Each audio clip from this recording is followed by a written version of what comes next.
باب فضل من یسرع فی سبیل اللہ فمات فہو منہم، جو اللہ کی راہ میں سواری سے گر کر مر جائے، یسرع، سرع کا مطلب ہوتا ہے یعنی پچھڑ جائے اور گر جائے، فماتا پھر مر جائے، فہو منہم تو وہ بھی انہی میں سے ہے، یعنی اگرچہ وہ تلوار کے ساتھ شہید نہ ہو لیکن سواری سے گر کے شہید ہو جائے۔ وقول اللہ تعالی، اور اللہ تعالیٰ کا فرمان ہے، وَمَن يَخْرُجْ مِن بَيْتِهِ مُهَاجِرًا إِلَى اللَّهِ وَرَسُولِهِ ثُمَّ يُدْرِكْهُ الْمَوْتُ فَقَدْ وَقَعَ أَجْرُهُ عَلَى اللَّهِ، وقع وجب، کہ جو کوئی اللہ کے راستے میں اپنے گھر سے نکلا ہجرت کرتے ہوئے اللہ اور اس کے رسول کی طرف، ثُمَّ يُدْرِكْهُ الْمَوْتُ پھر اس کو موت نے آ لیا، یعنی وہ مسافر تھا، یعنی جہاد کے لیے نہیں ہجرت کے لیے نکلا، لیکن یہ بھی اللہ کا راستہ نا، فی سبیل اللہ، یعنی فی سبیل اللہ میں قتال بھی ہے، ہجرت بھی ہے، اور جہاد کی دوسری قسمیں بھی شامل ہیں، اور اس راستے میں اس کو موت آ گئی، یعنی اسی مشن پر اس کو موت آ گئی، فقد وقع اجرہ علی اللہ، اس کا اجر تو اللہ کے ذمے ہو گیا، ثابت ہو گیا۔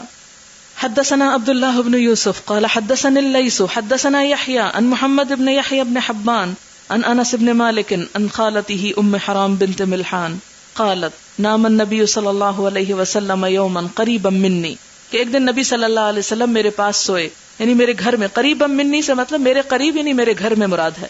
ثم استيقظ پھر اٹھے، یتبسم آپ مسکرا رہے تھے، فقلت ما اضحکک میں نے پوچھا آپ کس بات پہ ہنس رہے ہیں؟ قال اناس من امتی عرضوا علی، فرمایا کہ میری امت کے کچھ لوگ میرے سامنے لائے گئے، یرکبون ھذا البحر جو اس سمندر پر سواری کر رہے ہیں، الاخضر سرسبز، کالملوک بادشاہوں کی طرح، علی الاسرۃ جو تختوں پہ بیٹھے ہوتے ہیں۔ قالت تو کہنے لگی فدع اللہ اللہ سے دعا کیجئے، ان یجعلنی منہم کہ اللہ مجھے بھی ان میں شامل کر دے۔ فدعا لہا تو آپ صلی اللہ علیہ وسلم نے ام حرام کے لیے دعا کی۔ ثم نام الثانیۃ پھر آپ دوسری دفعہ سو گئے، ففعل مثلہا پھر اٹھ کے یہی بات فرمائی، فقالت مثل قولہا تو اسی بات کی مانند کہا، فاجابہا مثلہا تو آپ نے اسی کی طرح پھر جواب دیا، فقالت ادعو اللہ ان یجعلنی منہم کہنے لگی کہ آپ اللہ سے دعا کیجئے کہ اللہ مجھے ان میں شامل کر دے۔ فقال انت من الاولین آپ نے فرمایا تم تو پہلوں میں شامل ہو چکی۔ فخرجت مع زوجہا عبادۃ بن الصامت غازیا تو وہ اپنے شوہر عبادہ بن صامت کے ساتھ جہاد کے لیے نکلی، غازیا یعنی غازی ہو کر۔ اول ما رکب المسلمون البحر پہلی مرتبہ جب مسلمان سمندر کی سواری کر کے گئے، مع معاویہ حضرت معاویہ کے ساتھ، فلما انصرفوا من غزوتهم قافلین فنزلوا الشام فقربت الیہا دابۃ لترکبها فسرعتها فماتت تو ہوا کیا کہ جب وہ لوٹے یعنی جہاد سے لوٹ کر آ رہے تھے، قافلین واپس آنے والے، فنزلوا الشام تو شام کے ملک میں اترے، فقربت الیہا دابۃ تو اس وقت قریب لایا گیا اس کی طرف یعنی ام حرام کی طرف ایک جانور یعنی گھوڑا مثلا، لترکبها تاکہ وہ ان پر سوار ہوں، فسرعتها تو گھوڑے نے ان کو گرا دیا، فماتت تو وہ مر گئیں، اور باوجود اس کے کہ وہ جانور سے گر کے مری تھی لیکن وہ شہید ہوئی، اور آپ نے ان کو فرمایا انت من الاولین کہ تم اول لوگوں میں سے ہو، مجاہدین میں ان کو شامل کیا۔ باب من ينکب او یطعن فی سبیل اللہ، من ينکب او یطعن جس کو اللہ کی راہ میں کوئی تیر لگے یا کوئی اوزار لگے، کوئی کچوک لگے اللہ کے راستے میں تو اس کا کیا اجر ہے۔ حدثنا حفص بن عمر حدثنا حمام عن اسحاق عن انس رضی اللہ عنہ قال بعث النبی صلی اللہ علیہ وسلم اقواما من بنی سلیم، نبی صلی اللہ علیہ وسلم نے بنی سلیم کے کچھ لوگوں کو بھیجا، یہ اصل میں انصار کے لوگ تھے، بنی سلیم کی طرف بھیجا، یہ راوی کو شک ہوا ہے، بنی سلیم کے نیچے خط ڈال کے آپ سائیڈ پہ لکھ لیں کہ راوی کو شک ہوا ہے یہ لوگ انصار میں سے تھے، بنو سلیم اور بنو عامر کی طرف بھیجا گیا تھا، فی 70 لوگوں کو۔ فلما قدموا تو جب وہ ان کے پاس آئے، قال لهم خالی تو ان کو میرے ماموں نے کہا، اتقدمکم کہ میں تم سے آگے جاتا ہوں، یہ وہی ہیں جو حضرت ام حرام کے بھائی ہیں، یعنی کہتے ہیں کہ مجھے میرے ماموں نے کہا۔ تھوڑا سا قصے کو سمجھ لیجئے کہ 70 لوگ انصاری جو قرآن کے قاری تھے، نبی صلی اللہ علیہ وسلم نے ان کو بنو عامر بنو سلیم کی طرف بھیجا دین سکھانے کے لیے۔ اب یہ جنگ کے لیے نہیں جا رہے، دین کی تعلیم کے لیے نکل رہے ہیں۔ یہاں جہاد کا ایک دوسرا پہلو اب آپ کے سامنے آئے گا کہ جہاد قتال بھی ہوتا ہے اور جہاد تعلیم بھی ہوتا ہے۔ اب کیا ہوا، جا رہے تھے 70 لوگ، یعنی پورا ایک قافلہ تھا، تبلیغ کے لیے نکل رہا تھا، تعلیم کے لیے بلکہ، تو یہ جو حضرت انس کے ماموں تھے یہ کہنے لگے کہ میں تم میں سب سے پہلے آگے اکیلا جاتا ہوں. فَإِنْ أَمَّنُونِ پھر اگر انہوں نے مجھے امن دیا یعنی مجھے کوئی خطرہ نہ ہوا, حتی ابلغہم ان رسول اللہ صلی اللہ علیہ وسلم یہاں تک کہ میں ان کو نبی صلی اللہ علیہ وسلم کا پیغام سنا دوں, وَإِلَّا كُنْتُم مِّنِّي قَرِيبًا ورنہ تم میرے قریب ہی رہنا, یعنی تم میرے ذرا پیچھے رہو لیکن میری خبر رکھنا, پہلے میں جاتا ہوں, جا کے بات سناتا ہوں, پھر دیکھتا ہوں کیا معاملہ کرتے ہیں, اور اگر وہ یعنی مجھے پناہ دیں گے تو پھر تم بھی آگے آ جانا, اور اگر انہوں نے خدا نہ خواستہ میرے ساتھ کوئی برا کیا تو پھر تم سنبھل جانا. مراد ان کی یہ تھی. فتقدما تو وہ آگے گئے اکیلے, فامنوہ تو انہوں نے ان کو کیا کیا, پناہ دی. اب کیا ہوا, فبینما یحدثہم عن النبی صلی اللہ علیہ وسلم اس اسنا میں کہ وہ نبی صلی اللہ علیہ وسلم کی حدیث بیان کر رہے تھے یعنی پیغام پہنچا رہے تھے. اب یہ جو یحدثہم عن النبی ہے صلی اللہ علیہ وسلم, یہ جو الفاظ اور ٹرمز ہیں غور کے قابل ہیں, یہ آپ صلی اللہ علیہ وسلم کے دور میں ہی رائج ہو چکی تھی آپ کی حدیث کو بیان کرنے کے لیے. اس اومہو الی رجل منہم جب انہوں نے اشارہ کیا ایک شخص کی طرف ان میں سے, فتعنہ تو اس نے کیا کیا, برچھا مارا. کس کو, یہ جو آگے گئے تھے ان کو. فانفذہ تو وہ ان کے پار نکل گیا, نہیں ایسا برچھا مارا کہ وہ ان کے دوسری طرف نکل گیا. فقال اللہ اکبر فزت ورب الکعبۃ وہ کہنے لگے اللہ اکبر میں کامیاب ہو گیا کعبہ کے رب کی قسم, یعنی تم نے مجھے مار دیا مجھے کوئی نقصان نہیں, میں تو کامیاب ہو گیا. ثم مالوا علی بقیۃ اصحابہ پھر وہ سارے جھک پڑے یا حملہ آور ہو گئے آپ صلی اللہ علیہ وسلم کے باقی ساتھیوں پر, یعنی 70 کے 70 پر پھر حملہ آور ہو گئے وہ. فقتلوہم تو ان سب کو قتل کر دیا. الا رجل اعرج مگر ایک لنگڑا شخص صعد الجبل جو پہاڑ کی طرف چڑھ گیا. قال حمام حمام نے کہا وَأُرَاهُ آخَرَ مَعَهُ اور میں نے دیکھا اس کو کہ اس کے ساتھ ایک اور بھی تھا, آخرا دوسرا, آخری نہیں ہے آخرا. وَأُرَاهُ اور میرا خیال ہے کہ ایک اور بھی تھا مَعَهُ اس کے ساتھ, یعنی ایک دو لوگوں کے سوا سارے کے سارے دھوکے سے مار دیے گئے. فأخبر جبریل علیہ السلام النبی صلی اللہ علیہ وسلم تو اس واقعے کی خبر جبریل علیہ السلام نے حضور صلی اللہ علیہ وسلم کو آ کے دی, انہم قد لقوا ربہم کہ وہ سب اپنے رب سے جا ملے ہیں, فرضی عنہم اور وہ ان سے راضی ہو گیا, وارضاہم اور اس نے ان کو راضی کر دیا, یعنی اللہ ان سے راضی ہو گیا اور اللہ تعالیٰ نے ان کو بھی راضی کر دیا یعنی خوش کر دیا. فکننا نقرأ تو ہم پڑھا کرتے تھے, ان بلغوا قومنا ان قد لقینا ربنا فرضی عنا وارضانا, یہ پہلے آیت ہوتی تھی قرآن پاک میں جو پھر منسوخ ہو گئی. فکننا نقرأ ہم پڑھا کرتے تھے, کہاں پڑھتے تھے, قرآن میں پڑھا کرتے تھے. کیا پڑھا کرتے تھے, یہاں سے ان بلغوا قومنا ان قد لقینا ربنا فرضی عنا وارضانا کہ ہماری قوم کو پہنچا دو کہ ہم اپنے رب سے جا ملے ہیں, وہ ہم سے راضی ہو گیا ہے اور اس نے ہم کو راضی کر دیا ہے. ثم نسخ بعد پھر یہ آیت بعد میں منسوخ کر دی گئی, یعنی بالکل جیسے کہ آپ پہلے پارے میں پڑھ چکے ہیں, ما ننسخ من آیت او ننسہا, تو یہ ننسہا میں ہے یعنی اسے بھلوا بھی دیا, اٹھا لیا گیا. فدعا علیہم تو آپ صلی اللہ علیہ وسلم نے ان کو بددعا دی. دعا علی ہوتا بددعا دینا. 40 صباحاً 40 صبح یعنی 40 دن فجر کی نماز میں آپ نے قنوت نازلہ پڑھی اور ان پر بددعا کی.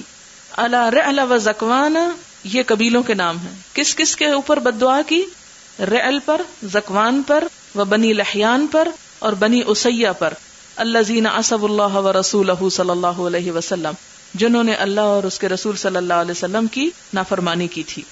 یعنی مراد اس سے کیا ہے کہ آپ صلی اللہ علیہ وسلم نے ان سے ویسے بدلہ لینے کی بجائے معاملہ اللہ کے سپرد کر دیا اور دعا فجر کی نماز میں قنوت نازلہ پڑھتے رہے. یعنی اس ساری حدیث میں جو بات ہمیں پتہ چلتی ہے وہ کیا ہے کہ اگر کوئی شخص کسی جنگ میں نہیں بھی جاتا, اللہ کے راستے میں جاتا ہے لیکن کسی اور طریقے سے جاتا ہے, جیسے پچھلی حدیث میں کیا تھا, حضرت ام حرام کی بات تھی, پھر اس سے پہلے کیا تھا, ہجرت کی بات تھی, یعنی خواہ کوئی ہجرت کرے, خواہ کوئی گھوڑے سے گر کے مرے سواری میں, خواہ کوئی تعلیم دینے کے لیے جائے لیکن مار دیا جائے. کیونکہ آج کل آپ دیکھیں کہ پھر حالات کس قسم کے ہیں کہ بہت سے علماء حق گوئی کے الزام میں مارے جاتے ہیں, تو ان کے لیے بھی انشاءاللہ شہادت ہے اگر ان کی نیت واقعی اللہ کے دین کی خدمت ہے, کیونکہ نیت سب سے اہم چیز ہے اس میں. اگر کوئی شخص کسی دنیاوی مفاد کے لیے ساری کوشش جدوجہد کر رہا ہے تو اس کو کچھ بھی فائدہ نہیں. یا کسی کو نیچا دکھانے کے لیے یا دنیا میں اپنی عزت بڑھانے کے لیے، تو وہ کوشش جو ہے وہ اللہ کے ہاں کوئی مقام نہیں رکھتی. لیکن جو شخص اس لیے نکلتا ہے کہ اللہ کے دین کو تقویت ہو، اللہ کے دین کو قوت ملے اور اللہ کا دین عام ہو، تو خواہ وہ میدان جنگ میں نہ بھی جائے، راستے میں اسے کسی بھی جگہ کسی بھی وجہ سے اس کی موت آ جائے تو وہ انشاءاللہ شہادت کا درجہ پائے گا. حدثنا موسى بن اسماعیل حدثنا ابو عوانة عن الاسود هو ابن قیس عن جندب بن سفیان ان رسول اللہ صلی اللہ علیہ وسلم كان في بعض المشاہد وقد دمیت اصبعه، کہ نبی صلی اللہ علیہ وسلم کسی جنگ میں تھے کہ آپ کی انگلی خون آلود ہو گئی، دمیت زخمی ہو گئی، دم خون کو کہتے ہیں. فقال، تو آپ نے فرمایا، هل انت الا اصبع دمیتی وفی سبیل اللہ ما لقیتی، کہ تو ایک انگلی ہی تو ہے کہ جو زخمی ہوئی ہے، یعنی کیا تو انگلی کے سوا کچھ اور ہے؟ یعنی انگلی ہی تو ہے جو زخمی ہوئی ہے. وفی سبیل اللہ ما لقیتی، اور یہ اللہ ہی کے راستے میں ہے جو کچھ تجھے ملا ہے، یعنی جو تو نے پایا، یہ جو زخم تجھے لگا، یہ سب اللہ کے راستے میں ہے. یعنی اگر انسان شہید نہیں ہوتا اور تھوڑی تھوڑی تکلیفیں یا زخم یا پریشانی یا دکھ اٹھاتا ہے تو وہ بھی اللہ کے راہ میں شمار ہوتا ہے. باب من یجرح فی سبیل اللہ عز وجل، جو اللہ سبحانہ وتعالی کی راہ میں زخمی ہو جاتا ہے اس کی کیا فضیلت ہے.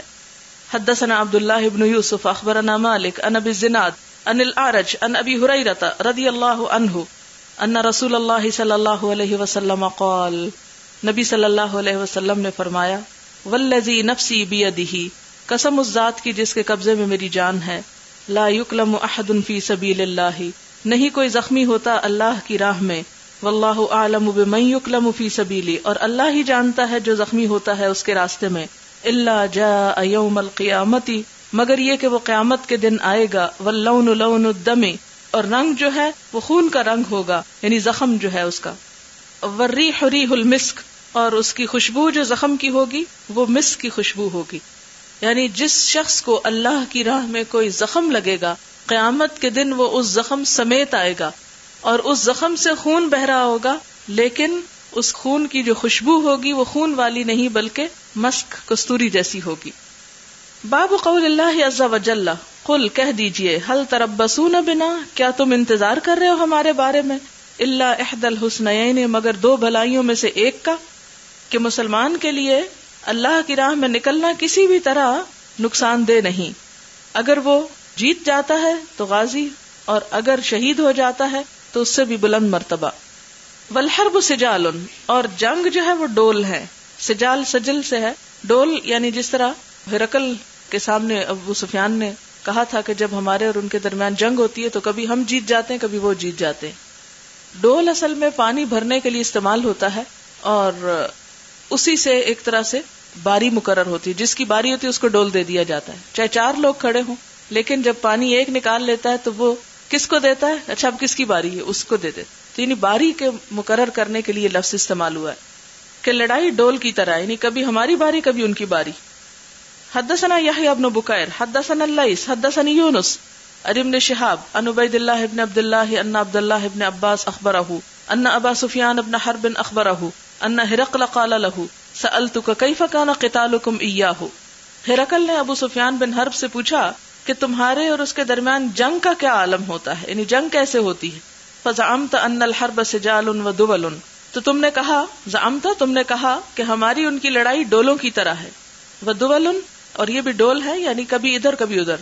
فکذالک الرسل، تو ہرقل نے کہا رسول اسی طرح ہوتے ہیں، تبتلا آزمائش میں مبتلا کیے جاتے ہیں، ثم تکون لهم العاقبہ، پھر ان کا انجام اچھا ہوتا ہے.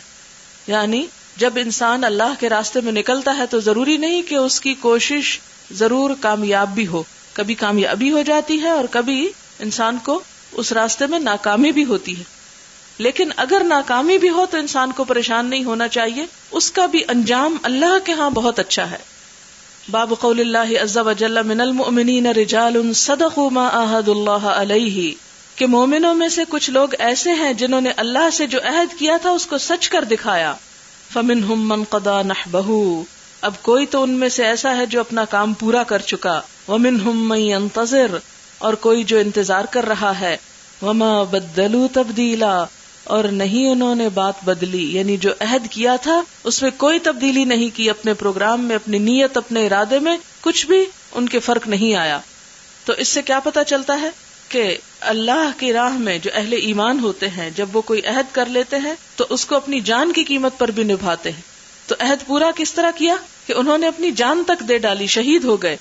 اور کچھ ایسے ہیں کہ جو شہادت کے انتظار میں بیٹھے ہیں، موقع آئے تو وہ بھی پیچھے نہ رہیں۔ اور کہا یہ جاتا ہے کہ یہ وہ عہد ہے جو مسلمانوں نے لیلۃ العقبہ میں کیا تھا نبی صلی اللہ علیہ وسلم کا ساتھ دینے کے لیے جب آپ ہجرت کر کے آنا چاہتے تھے، اور بعض نے کہا کہ اس سے مراد احد کے دن کیا ہوا عہد ہے۔ حدثنا محمد بن سعید الخزاعی حدثنا عبد الاعلی عن حمید قال سألت انسا قال وحدثني عمرو بن زرارة حدثنا زیاد قال حدثني حمید الطویل عن انس رضی اللہ عنہ قال، حمید الطویل کہتے ہیں حضرت انس سے، اور انہوں نے کہا غاب امی انس بن النضر، کہ میرے چچا انس بن نضر جو تھے وہ غائب رہے، یعنی شریک نہ ہو سکے، ان قتال بدر، بدر کی لڑائی میں۔ فقالا، تو کہنے لگے، یا رسول اللہ، اے اللہ کے رسول صلی اللہ علیہ وسلم، غبت ان اول قتال، میں پہلی جنگ میں غائب تھا، حاضر نہ تھا۔ قاتلت المشرکین، جب آپ نے مشرکین سے جنگ کی۔ لئن اللہ اشہدنی قتال المشرکین لیرین اللہ ما اصنع، اگر اللہ نے مجھے موقع دیا مشرکوں سے جنگ کرنے کا تو اللہ تعالیٰ ضرور دیکھیں گے کہ میں کیا کرتا ہوں پھر۔ یعنی یہ ایک عہد کر رہے تھے کہ بدر میں شریک نہ ہو سکا، لیکن اب کوئی موقع آیا تو پھر اللہ تعالیٰ میرا عمل دیکھیں گے کہ میں کس جاں فروشی کے ساتھ لڑتا ہوں۔ فلما کان یوم احد، جب احد کا دن آیا، وانکشف المسلمون، اور مسلمان جو تھے وہ چھٹ گئے۔ انکشف کا مطلب چھٹ گئے، یعنی جب پیچھے سے خالد بن ولید نے حملہ کیا تھا تو تتر بتر ہو گئے۔ قالا، تو کہنے لگے، کون؟ انس بن نضر، اللہم انی اعتذر الیک مما صنع ہؤلاء، اے اللہ میں آپ سے معذرت کرتا ہوں اس بات سے جو ان لوگوں نے کی، یعنی جو بھاگ گئے نبی صلی اللہ علیہ وسلم کو چھوڑ کر، یعنی اصحابہ، آپ کے صحابی۔ وَأَبْرَأُ إِلَيْكَ مِمَّا صَنَعَ هَؤُلَاءِ یعنی المشرکین، اور میں بیزار ہوں اس سے جو انہوں نے کیا، یعنی مشرکین نے، یعنی جو مشرکوں نے کیا اس سے بھی میں بیزار ہوں، یعنی ناحق لڑ رہے ہیں۔ ثم تقدم، پھر وہ آگے بڑھے۔ فاستقبلہ سعد بن معاذ، تو ان سے ملاقات کی سعد بن معاذ نے، یعنی سامنے سے آ رہے تھے سعد بن معاذ۔ فقالا، کہنے لگے، یا سعد بن معاذ، اے سعد بن معاذ، الجنت ورب النظر، جنت چاہتا ہوں، قسم ہے نظر کے رب کی۔ اپنے باپ کی رب کی قسم کھا کے کہتے ہیں، سعد میں تو جنت میں جانا چاہتا ہوں، قسم نظر کے مالک کی۔ انی اجد ریحھا من دون احد، میں احد کے ورے، احد کے پیچھے سے، احد کی پرلی طرف سے جنت کی خوشبو پا رہا ہوں۔ قال سعد فما استطعت یا رسول اللہ ما صنع، سعد کہتے ہیں کہ یا رسول اللہ، میں وہ نہ کر سکا جو انہوں نے کیا، یعنی انس نے جو کچھ اس دن کیا وہ میں نہ کر سکا۔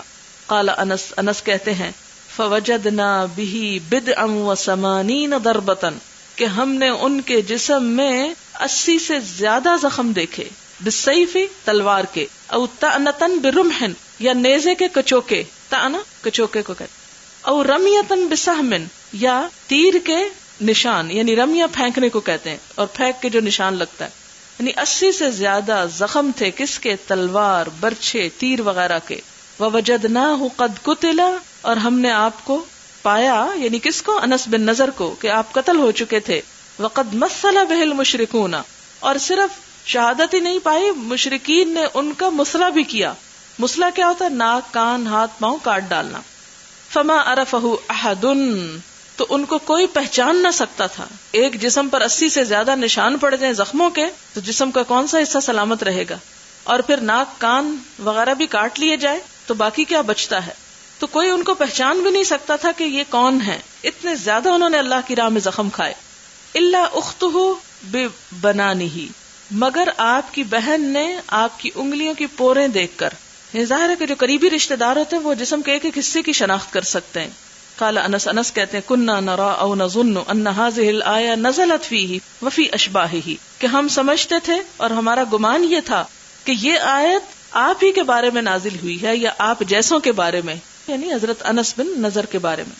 من المؤمنین رجال صدقوا ما عاهدوا الله علیہ الی آخر الآیہ، وقال ان اختہ وہی تسمى الربیع، اور ان کی بہن جس نے وہ پہچانا تھا ان کو، جن کا نام ربیع تھا، کسرت ثنیۃ امرأۃ، انہوں نے توڑ دیا ایک عورت کا دانت، فامر رسول اللہ صلی اللہ علیہ وسلم بالقصاص، تو نبی صلی اللہ علیہ وسلم نے قصاص کا حکم دیا، یعنی ربیع کا دانت بھی توڑا جائے گا۔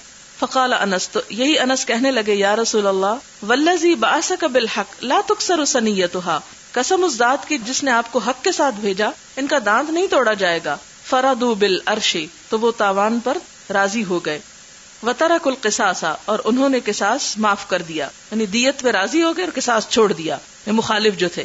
فقال رسول اللہ صلی اللہ علیہ وسلم، تو نبی صلی اللہ علیہ وسلم نے فرمایا ان من عباد اللہ من لو اقسم علی اللہ لابرہ، کہ اللہ کے بعض بندے ایسے ہیں کہ اگر اللہ کے بھروسے پر قسم کھا بیٹھے تو اللہ ان کو سچا کر دے۔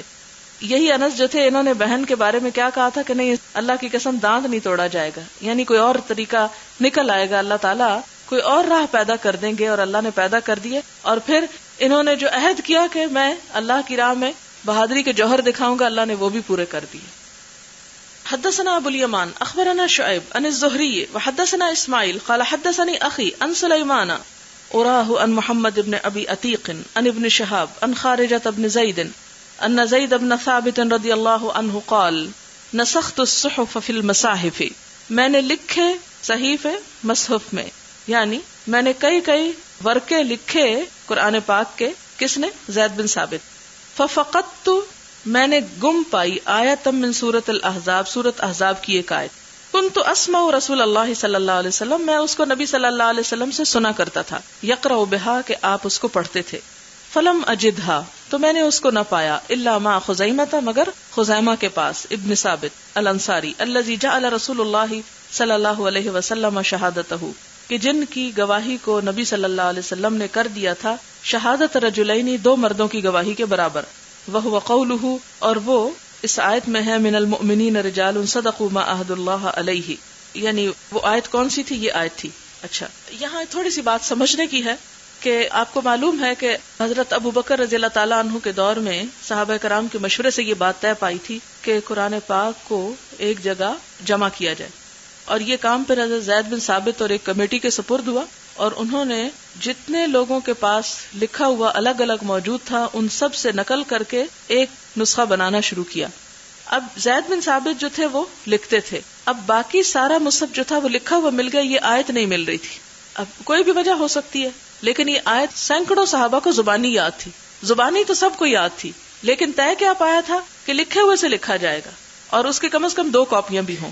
اب کیا ہوا، ڈھونڈتے ڈھونڈتے آخر کار یہ آیت کہاں سے ملی؟ خزیمہ بن ثابت سے، اور ان کے پاس یہ لکھی ہوئی آیت جو تھی وہ قبول کر لی گئی، کیونکہ آپ صلی اللہ علیہ وسلم نے ان کی گواہی کو، ان کی بات کو 2 لوگوں کی گواہی کے برابر قرار دیا تھا۔ اور یہ اصل میں ایک واقعے کے بارے میں ہے کہ ہوا یہ تھا کہ آپ صلی اللہ علیہ وسلم نے ایک شخص سے کوئی بات کہی، اس نے انکار کر دیا۔ یہ واقعہ بھی اس سے مختلف ایک واقعہ، یعنی کیوں آپ نے خزیمہ کی گواہی کو 2 لوگوں کی گواہی کے برابر قرار دیا۔ آپ صلی اللہ علیہ وسلم نے کسی شخص کو ایک بات کہی اور اس شخص نے انکار کیا، تو خزیمہ نے کہا میں اس کا گواہ ہوں، یعنی حالانکہ آپ نے ان کو گواہ نہیں کہا تھا بننے کو، لیکن خزیمہ نے خود اپنے آپ کو آفر کیا۔ آپ نے فرمایا تجھ سے تو گواہی طلب نہیں کی گئی اور تو گواہی دیتا ہے۔ تو خزیمہ نے کہا یا رسول اللہ، آسمان سے جو حکم اترتے ہیں ان پر تو آپ کی تصدیق کرتے ہیں، یعنی ہم آپ کے اوپر جو بھی حکم آتا ہے اس کو سچا سمجھتے ہیں، تو یہ کوئی بڑی بات ہے۔ تو اس پر آپ صلی اللہ علیہ وسلم نے حضرت خزیمہ کی شہادت پر فیصلہ کر دیا اور کہا کہ ان کی گواہی جو ہے وہ 2 مردوں کے برابر ہے۔ باب عمل صالح قبل القتال، جنگ سے پہلے کوئی نیک عمل کرنا۔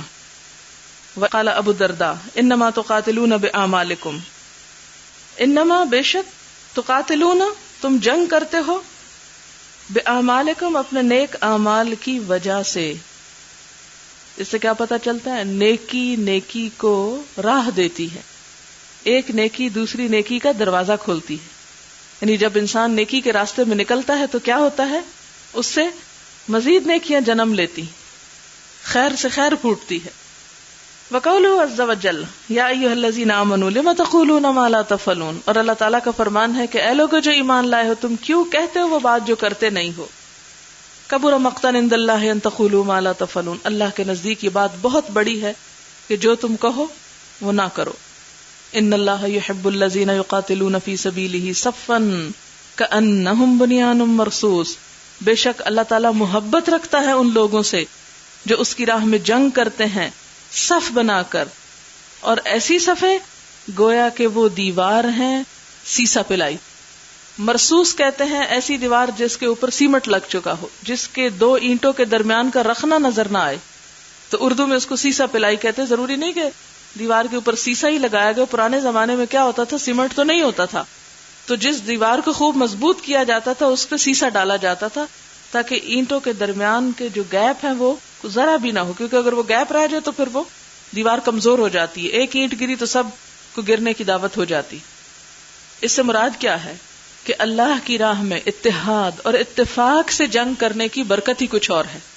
کیونکہ جب ایک شخص میدان جنگ سے بھاگتا ہے، ایک شخص پیچھے رہتا ہے، تو بہت سے اس کو دیکھ کر بددل ہو جاتے ہیں اور وہ بھی اس راہ میں پوری جان اور مال پھر نہیں لگاتے.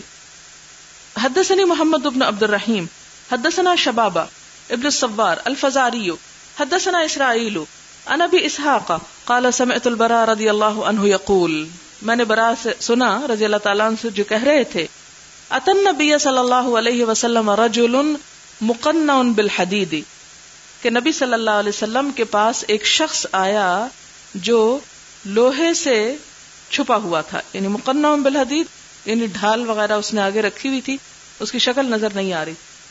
اب کیا ہوتا ہے، فقال یا رسول اللہ، تو اس نے کہا اے اللہ کے رسول صلی اللہ علیہ وسلم، اقاتلو او اسلمو، پہلے جنگ کروں یا پہلے اسلام لاؤں.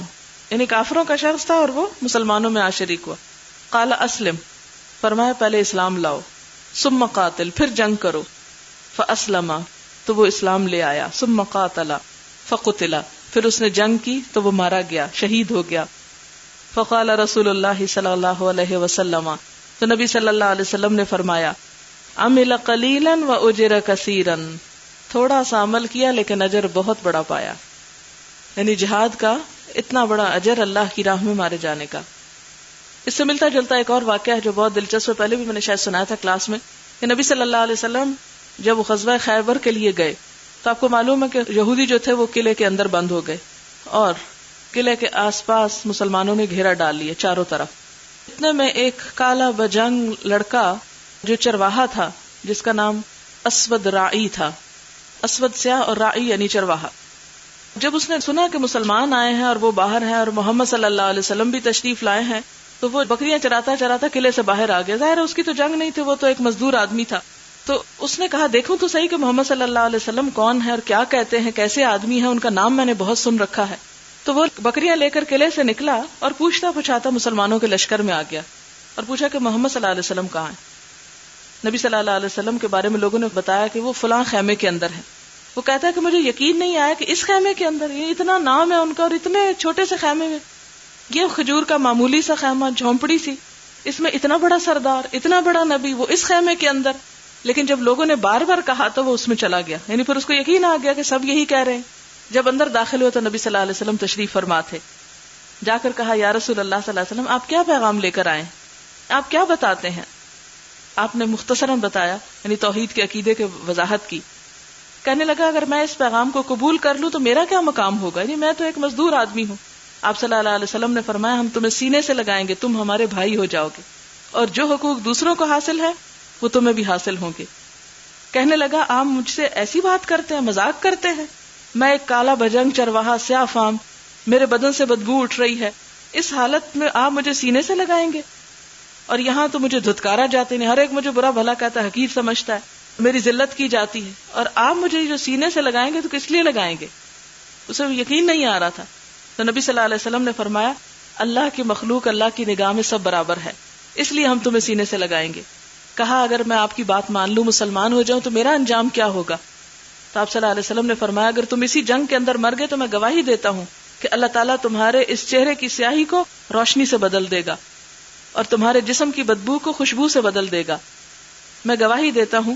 اور نبی صلی اللہ علیہ وسلم نے جب یہ فرمایا تو اس اللہ کے بندے کے دل پہ اثر ہوا اور اس نے کلمہ پڑھا، اشہد ان لا الہ الا اللہ واشہد ان محمدًا عبدہ ورسولہ. اب کیا ہوا کہ نبی صلی اللہ علیہ وسلم نے سب سے پہلے اس کو یہ حکم نہیں دیا کہ نماز پڑھو. کیوں؟ اس لیے کہ نماز کا وقت نہیں تھا. یہ بھی نہیں کہا روزہ رکھو، اس لیے کہ روزے کا وقت نہیں تھا. آپ نے فرمایا یہ بکریاں جو تم چرانے کے لیے لائے ہو ان کو جا کے ان کے مالکوں کو واپس کرو. یعنی اگر آپ چاہتے تو کیا کرتے کہ اچھا ہے دشمن کی بکریاں ہم لے لیتے ہیں اور سارے لشکر میں بانٹ کے کھاتے ہیں, لیکن آپ نے کہا کہ نہیں, یہ جو بکریاں ہیں یہ امانت ہے دشمنوں کی, جاؤ ان کو دے آؤ. اس سے آپ اندازہ لگائیں کہ میدان جنگ میں بھی مسلمان جو تھے وہ کس عدل و انصاف کا انہیں سبق دیا گیا. اور پھر اس کے بعد کیا ہوا, بکریاں واپس کر کے وہ آ گیا اور آ کر مسلمانوں کے ساتھ اس جنگ میں شریک ہوا, اور واقعی اس کو شہادت ہوئی. نہ اس نے نماز پڑھی, نہ اس نے روزہ رکھا, نہ اس نے کچھ اور کام کیا. اور جب جنگ ختم ہوئی تو اس کی لاش کو دیکھا گیا تو واقعی پتا چلا کہ اس کے جسم سے خوشبو بھی اٹھ رہی ہے اور اس کے چہرے سے نور بھی ایک طرح سے پھوٹ رہا ہے. تو اللہ کے رسول صلی اللہ علیہ وسلم کا یہ وعدہ جو ہے وہ سچا ہوا. تو بتانے کا مطلب یہاں یہ ہے کہ جو اس حدیث سے بات پتہ چلتی ہے وہ بڑی اہم ہے, اور وہ بات یہ ہے کہ ہمیشہ یہ دیکھنا چاہیے کہ کس کام کی ضرورت ہے اور وہ کرنا کیا چاہیے. انسان کو اپنی زندگی ضائع نہیں کرنی چاہیے ادھر ادھر کے بیکار کاموں میں, اور جو جس وقت کی ضرورت ہوتی ہے اس ضرورت کو پورا کرنا سب سے زیادہ اجر اور ثواب کا کام ہوتا ہے. مثلا آپ دیکھیں کہ ایک شخص ہے جس کی ڈیوٹی ہے رات کے وقت چوکیداری کرنا, وہ سڑکوں پہ گھوم پھر رہا ہے. اگر وہ چوکیداری چھوڑ کے تہجد پڑے گا تو اس کے تہجد قبول نہیں ہے, کیونکہ اس وقت اس کی ضرورت کیا ہے, اس کی ڈیوٹی کیا ہے کہ وہ اپنا وہ کام اور وہ ڈیوٹی پوری کرے. بالکل اسی طرح ہمیں اپنے عام حالات میں بھی یہ دیکھنا چاہیے کہ اب وقت کس چیز کا ہے. فراغت ہے ہمارے پاس نفل پڑھنے کا تو نفل پڑھیں, لیکن اگر وقت جو ہے وہ نفل پڑھنے کی اجازت نہیں دے رہا, اس سے اہم کوئی اور کام ہے تو اس وقت وہ کام کریں. وہ نفل سے بھی اجر جو ہے اس کا بڑھ جائے گا, کیونکہ نفل صرف نماز میں ہی نہیں ہوتے, اور کام بھی نفل کے بہت سے ہوتے ہیں. تو یہ وقت کی ضرورت اور پرائرٹی کو سمجھ کر اس کے مطابق کام کرنا بھی بہت ضروری ہے. مثلا آج کے دور میں ہمیں کیا کرنا چاہیے, ہمیں اپنے وقت کو کس طرح بہترین اور صحیح ترین جگہ پر استعمال کرنا چاہیے, اور ہماری پرائرٹیز کیا ہونی چاہیے. یعنی آج کے دور میں اگر امت مسلمہ کی جہالت اور گمراہی اور خود اپنے مسلمانوں کا لٹنا اور پٹنا دیکھیں آپ, تو ہمیں اس موقع پر ہماری تبلیغ میں سب سے زیادہ پرائرٹی کس چیز کی ہونی چاہیے, کیا چیز ضرورت ہے مسلمانوں کے اندر, کس چیز کی کمی ہے وہ ہم کریں. کیونکہ ہم عموماً یہ سوچتے اور یہ فیصلے کرتے ہی زندگی گزار دیتے ہیں کہ اچھا یہ کام کر لیں, پھر وہ پسند نہیں آتا پھر کسی اور کام پہ چل پڑتے ہیں, پھر وہ پسند نہیں آتا پھر ایک تیسرا کام شروع کر دیتے ہیں, اور اس طرح ہم اپنی زندگی کو ضائع کر بیٹھتے ہیں. تو ہمیشہ اس بات کو اپنے پلے باندھ لیجئے کہ جو کام اہم ترین ہے اس کام کو اپنی ساری صلاحیت اور قوت اور انرجی اس کام پر مرکوز کر دیں. یہ نہ ہو کہ آپ مختلف تجربے کرتے کرتے اپنی زندگی گنوا بیٹھے. اور نماز کا وقت ہے تو نماز پڑھیں, اس وقت درس دینا قطعاً فائدہ نہیں دے گا. روزے کا وقت ہے یا روزے کا مہینہ تو روزہ رکھنا ہے, اس وقت آپ کو کوئی اور خدمت جو ہے, مثلا آپ کہیں کہ میں اب کتاب بڑی اچھی سی مسلمانوں کی فائدے کے لیے لکھتی ہوں, تو وہ کتاب لکھنا آپ کو فائدہ نہیں دے گا. آپ روزہ رکھ کر لکھ سکتی ہیں تو لکھیں, لیکن اگر نہیں لکھ سکتی تو روزہ رکھنا جو ہے وہ آپ کے اوپر بڑی ذمہ داری ہے. لیکن اگر جنگ ہو جاتی ہے اور آپ کو میدان جہاد میں جانا پڑتا ہے تو اب آپ کے لیے روزہ بھی کم تر درجے کی عبادت ہو گئی, اور جہاد اس سے بڑا فرض ہو گیا, کیونکہ صحابہ کرام جو تھے وہ جہاد کے موقع پر روزے بھی چھوڑ دیا کرتے تھے تاکہ طاقت حاصل ہو سکے. تو اس میں یعنی کتاب کی مثال اگر کتاب بھی جہاد ہے, لیکن کتاب جو وہ بعد میں بھی لکھی جا سکتی ہے رمضان کے, ویسے ایمرجنسی کی کیفیت نہیں. لیکن جنگ جب دشمن مسلط ہو جائے تو پھر وہ ایک ایمرجنسی کی کیفیت ہو جاتی. تو یہ سب چیزیں جو حکمت سے تعلق رکھتی ہیں, انسان کی سمجھداری سے تعلق رکھتی ہیں. اور قرآن میں آتا من یؤت الحکمت فقد اوتی خیرا کثیرا, کہ جو حکمت دے دیا گیا اس کو بہت بڑی بھلائی مل گئی. اور حکمت کیا ہے کہ اللہ کے دین اور اللہ کی رضا کے مطابق زندگی کا طریقہ متعین کر لینا اور ان کاموں کو اہمیت دینا جن کی واقعی اہمیت ہے. سبحانک اللہم و بحمدک نشہد ان لا الہ الا انت نستغفرک و نتوب الیک. والسلام علیکم و رحمۃ اللہ وبرکاتہ.